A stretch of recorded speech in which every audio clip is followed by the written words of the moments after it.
Hi friends, இன்றைக்கி நம்ம பார்க்க போகிற வீடியோ பயாலஜியில் எப்படி 360 அவுட் ஆஃப் 360 வாங்குறது, அதுக்குள்ளே 5 சீக்ரெட்ஸ் வந்து இன்றைக்கி நம்ம பார்க்க போகிறோம்.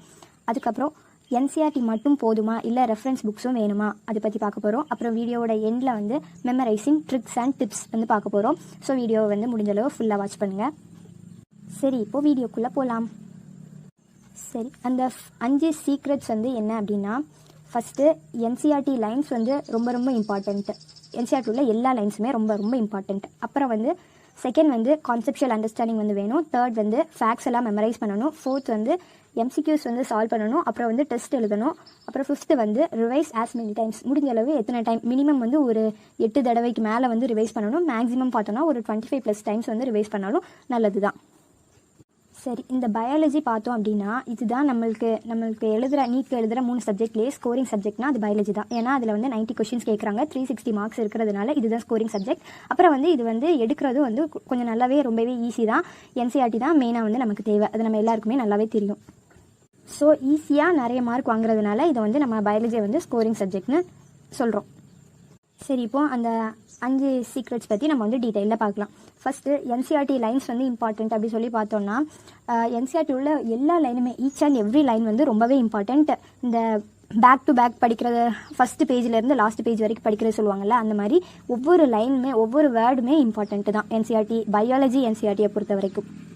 அது நம்ம எப்படி படிக்கணும் அப்படின்னா, ஃபஸ்ட் டைம் நம்ம படிக்கிறோம் அப்படின்னா கிளாஸ்லாம் கவனிச்சிட்டோம், இப்போ நம்மளே வந்து படிக்க ஆரம்பிக்கிறோம் அப்படின்னா படிக்கிறப்போ நம்ம லேர்ன் பண்ணிக்கிறப்போ கொஷின் கேட்டு படிக்கணும். ஆஸ்க் WH கொஸ்டின்ஸ் அப்படின்னு சொல்லுவாங்க. அதாவது வாட், வேர், வென், ஹவ். அதாவது ஒரு எக்ஸாம்பிளுக்கு இப்போது light reaction, photosynthesis and higher பிளான்ஸில் வர லைட் ரியாக்ஷன் எடுத்துப்போமே. இப்போது ஃபஸ்ட்டு லைட் ரியாக்ஷன், இந்த WH questions first what, light ரியாக்ஷனாக என்னன்னு ஃபஸ்ட்டு தெரிஞ்சுக்கணும். அதுக்கப்புறம் வந்து வேர் எங்கே நடக்குது, வென் எப்போ நடக்கும், ஹவ் எப்படி நடக்கும். இந்த மாதிரி WH கொஷின்ஸ் கேட்டு வந்து லேர்ன் பண்ணிக்கிறப்போ இந்த மாதிரி ஃபஸ்ட்டு ஒரு டாபிக் எடுத்து நம்ம படிக்கிறோம் அப்படின்னா இந்த மாதிரி கொஷின்ஸ் கேட்டு வந்து படிக்கணும். அப்புறம் என்சிஆர்டியை பொறுத்த வரைக்கும் அந்த ஒவ்வொரு சாப்டருக்கு பின்னாடி சம்மரி கொடுத்துருப்பாங்க. அந்த சம்மரியுமே ரொம்ப ரொம்ப இம்பார்ட்டன்ட். ஏன்னா சில சாப்டர்ஸில் அந்த அவ்வளோ பெரிய சாப்டராக இருந்தாலுமே அதில் வராத ஏதாவது லைன்ஸ் வந்து அந்த சம்மரியில் வந்து கொடுத்துருப்பாங்க. செல் சைக்கிள் அண்ட் செல் டிவிஷன்லலாம் கொடுத்துருப்பாங்க. அந்த மாதிரி இன்னும் சில சாப்டர்ஸ்லையுமே கொடுத்துருப்பாங்க. 12th வந்து செக்ஷுவல் ரிப்ரொடக்ஷன், ஃப்ளவரிங் பிளான்ஸ், அதுலேயும் 1-2 பாயிண்ட்ஸ் வந்து கொடுத்துருப்பாங்க. ஸோ சம்மரியுமே ரொம்ப ரொம்ப இம்பார்ட்டன்ட். அதனால் அதையுமே எல்லா சாப்டர்ஸ்க்கும் மறக்காமல் படிங்க. அடுத்தது என்சிஆர்டியில் படிக்கிறப்போ, இப்போ ஒரு சாப்டர் படிக்கிறீங்க, நிறைய லைனாக படிச்சுட்டே இருக்கீங்க. அப்போ ஒரு சாப்டர் படிக்கிறப்போ நீங்கள் வந்து இப்போ படிக்கிற கண்டென்ட்டை வந்து முன்னாடி எங்கேயாச்சும் படிச்சிருப்பீங்க, உங்களுக்கு ஞாபகம் வரும். முன்னாடி இது எங்கேயோ ஏதோ ஒரு சாப்டரில் படிச்சிருக்கோம் அப்படி சொல்லி ஞாபகம் வரும். இப்போ எக்ஸாம்பிளுக்கு பார்த்தோம் அப்படின்னா பிளான்ட் கிங்டமில் என்ஜியோஸ்பர்ம்ஸ் வரும். அதே மாதிரி செக்ஷுவல் ரிப்ரொடக்ஷன் அண்ட் ஃப்ளவரிங் பிளான்ஸ்லையும் என்ஜியோஸ்பர்ம் பற்றி நல்ல டீட்டெயிலாக கொடுத்துருப்பாங்க. அந்த மாதிரி நம்ம ஒரே கண்டென்ட் வந்து இன்னொரு சாப்டரில் வர்றப்போ அந்த 2 சாப்டரையும் வந்து லிங்க் பண்ணி படிக்கணும். இன்னொரு இது வந்து கெமிக்கல் கோஆர்டினேஷன் அண்ட் இன்டெகிரேஷனில் டெஸ்டிஸ், ஓவரிஸ், அதோட ஹார்மோன்ஸ் பற்றி வந்து படிப்போம். அதே மாதிரியே ஹியூமன் ரிப்ரொடக்ஷன்லையும் படிப்போம். அதனால இந்த மாதிரி வேறு சாப்டரில் வர்றப்போ வந்து அந்த கான்செப்ட்ஸ் வந்து லிங்க் பண்ணி வந்து படிக்கணும். அது வந்து உங்களுக்கு ஒரு ரீகேப்பிங்காகவும் இருக்கும். ஏற்கனவே படித்தது வந்து ஒரு ரீகேப் பண்ணுற மாதிரி இருக்கும். இந்த மாதிரி என்சிஆர்டியை படிக்கிறப்போ வந்து ஒவ்வொரு லைனுக்குமே இம்பார்ட்டன்ஸ் கொடுத்து படிங்க. அடுத்தது செகண்ட் பார்த்தோம் அப்படின்னா கான்செப்ஷுவல் அண்டர்ஸ்டாண்டிங். அதாவது பயோக்கு என்சிஆர்டி மட்டும் போதும் தான். ஆனால் வந்து என்சிஆர்டியில் வந்து நம்ம சில லைன்ஸ் படித்தோம் அப்படின்னா ரொம்பவே சிம்பிளாக தான் இருக்கும், பிரச்சனை இல்லை.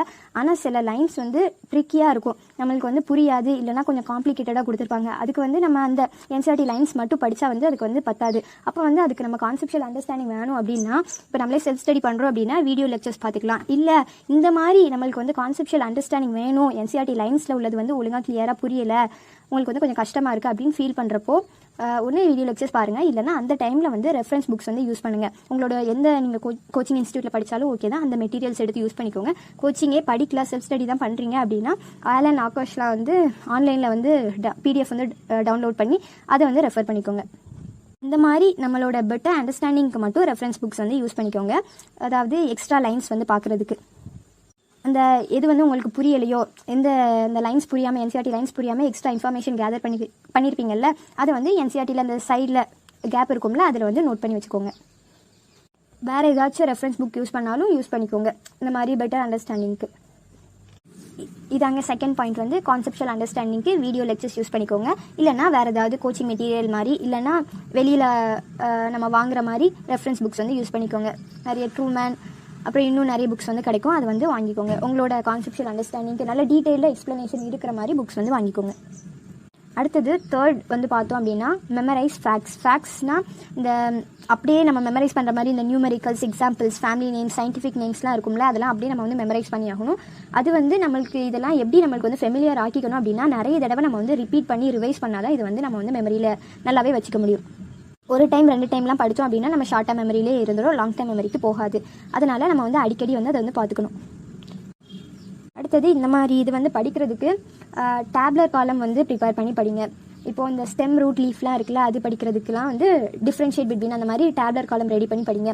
அப்புறம் இந்த அனிமல் கிங்டமில் நிறைய ஃபைலம் அதோட கேரக்டர்ஸ்லாம் படிக்கிறதுக்கு வந்து டேப்லர் காலம் மாதிரி போட்டு நீங்களே வந்து ரெடி பண்ணி படிங்க. அது வந்து ரொம்பவே ஹெல்ப்ஃபுல்லாக இருக்கும். அப்புறம் ஃப்ளோ சார்ட்ஸ், மைண்ட் மேப்ஸ் இந்த மாதிரியும் ப்ரிப்பேர் பண்ணி வச்சுக்கோங்க. இந்த ஃபோட்டோசிந்தசிஸில் லைட் ரியாக்ஷன் அந்த சைக்கிள்ஸ்லாம் வரும்ல, C2 சைக்கிள், C3, C4 சைக்கிள்ஸ்லாம் வருதுல்ல, அதுக்கெலாம் வந்து ஃப்ளோ சார்ட்ஸ் வந்து நீங்களே ப்ரிப்பேர் பண்ணி அதிலேயே அந்த ரியாக்ஷன் அதுக்குள்ள சப்ஸ்ட்ரேட்டு, என்சைம்ஸு அதெல்லாம் வந்து போட்டு நீங்களே வந்து ப்ரிப்பேர் பண்ணி ஃப்ளோ சார்ட் ப்ரிப்பேர் பண்ணி வச்சுக்கிட்டிங்கன்னா அது வந்து நீங்கள் ஒவ்வொரு தடவையும் வந்து அந்த NCERT லைன்ஸ் வந்து ரீட் பண்ண வேண்டாம், அந்த சார்ட்ஸே நீங்கள் வந்து ரிவைஸ் பண்ணிக்கலாம். அப்புறம் NCERT டயக்ராம்ஸ் வந்து ரொம்ப ரொம்ப இம்பார்ட்டண்ட். அதுக்கு வந்து நீங்கள் தனியாகவே ஒரு இம்பார்ட்டன்ஸ் கொடுத்து வந்து பாருங்கள். ஒவ்வொரு ஈச் அண்ட் எவ்ரி டயக்ராம் ஒன்றுமே விடாமல் எல்லா டயக்ராமையுமே ஒவ்வொரு தடவை NCERT படிக்கிறப்போ வந்து ரிவைஸ் பண்ணிக்கோங்க. இந்த மாதிரி டேப்லர் காலம், ஃப்ளோ சார்ட்ஸ், மைண்ட் மேப்ஸ் இந்த மாதிரிலாம் நீங்கள் வந்து ப்ரிப்பேர் பண்ணி படிக்கிறதுனால உங்களுக்கு வந்து மெமரைஸ் பண்ணவும் ஈஸியாக இருக்கும், கான்செப்ட்ஸ் வந்து அண்டர்ஸ்டாண்ட் பண்ணுறதுக்குமே யூஸ்ஃபுல்லாக இருக்கும். அடுத்தது இந்த ஃபேக்ட்ஸ் மெமரைஸ் பண்ணுறதுக்கு டிப்ஸ், ட்ரிக்ஸ் வந்து நான் வந்து வீடியோட எண்டில் வந்து சொல்கிறேன்.